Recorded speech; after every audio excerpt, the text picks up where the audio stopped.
நான் உபவாசம் பண்ணி ரெட்டிலும் சாம்பலிலும் உட்கார்ந்து தன்னை தாழ்த்தி தேவனுடைய முகத்தை தேட ஆரம்பித்தார்.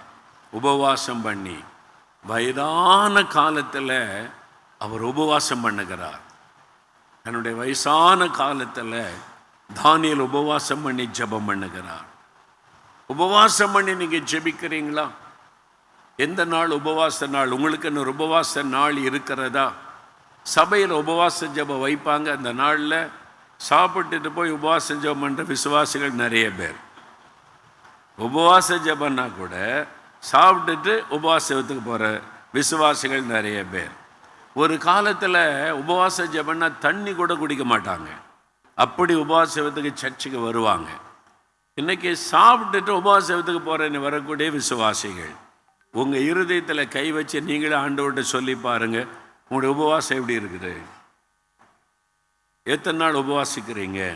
என்றைக்கு உபவாசிக்கிறீங்க? உங்களுடைய உபவாச ஜெபத்தை குறித்து உங்களுடைய காரியம் என்ன? வயசான காலத்தில் உடனே காரணம், இப்போது எனக்கு சுகருங்க, டாக்டர்ஸ் எல்லாம் உபவாசம் இருக்கக்கூடாதுன்னு சொல்கிறாங்க. டாக்டர் சொல்கிறாங்க சாப்பிடாம, அவங்க உபவாசம் இருக்கக்கூடாதுன்னு சொல்லலை, சாப்பிடாமல் இருக்கக்கூடாதுன்னு தானே டாக்டர் சொன்னாங்க. நீங்கள் எதுக்கு உபவாசம் இருக்கக்கூடாதுன்னு சொல்லியிருக்காங்கன்றீங்க?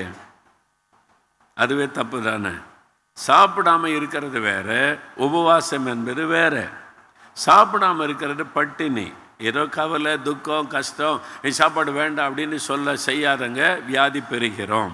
உபவாசம் என்பது நம்முடைய சரீரத்தை ஒடுக்கி, உணவை ஒதுக்கி தேவனோடு பேசுவது.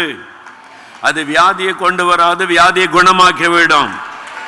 அதனால் பட்டினி கிடப்பது என்பது வேறு, உபவாசம் என்பது வேறு. ஆண்டவர் உங்களை உபவாசம் இருக்க சொல்கிற டாக்டர்ஸ் உங்களை உபவாசம் இருக்கக்கூடாதுன்னு சொல்ல மாட்டாங்க. சொல்லலை. சாப்பிடாமல் இருக்காதங்க அதான் சொல்லுவார். சாப்பிட்றங்க கரெக்டாக அவங்களுடைய உடம்புக்கு என்ன. நம்ம என்ன எடுத்துக்கொள்ளுக்கிறோம், ஐயோ உபவாசமே இருக்கக்கூடாது டாக்டர் சொல்லிட்டாங்க. பெரிய டாக்டர், அகில உலகத்துக்கு டாக்டர், கேன்சர் வியாதி அப்படின்ற நேரத்தில் குணமாக்குற டாக்டர் சொல்லுகிறார், உபவாசத்தோடு அவரை தேடுங்க.